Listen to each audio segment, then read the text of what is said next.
Lorsque nous regardons ce repère, nous voyons 4 points A, F, G, H qui forment un rectangle. Nous pouvons facilement trouver les coordonnées de ces 4 points. Par exemple, le point G a pour coordonnées 2, 3. L'axe rouge X, c'est l'axe des abscisses. L'axe vert Y, c'est l'axe des ordonnées.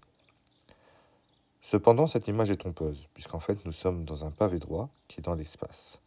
Nous avons donc l'axe rouge qui était l'axe des abscisses, qui s'appuie sur l'arête AF. L'axe vert qui était l'axe des ordonnées, qui s'appuie sur l'arête AH. Et l'axe bleu, qui est l'axe des altitudes, qui s'appuie sur l'arête AI. A étant le point d'intersection de tous les axes, c'est l'origine du repère. Donc si nous regardons le point F, il a 2 en abscisse, 0 en ordonnée, et il n'a pas d'altitude. Ses coordonnées seront donc 2, 0, 0.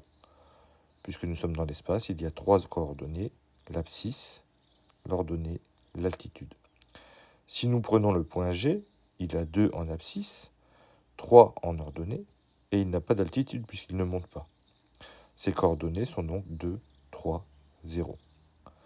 Si nous prenons le point L a la même abscisse que le point H, c'est-à-dire 0, la même ordonnée que le point H, c'est-à-dire 3, et son altitude est montée à 4. Donc ses coordonnées sont 0, 3, 4.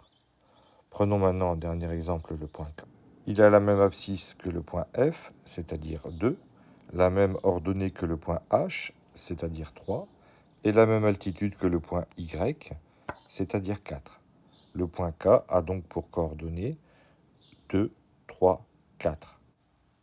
Tous ces points dépendent du repère, qui est défini avec A en origine, AF en abscisse, AH en ordonnée et AI en altitude.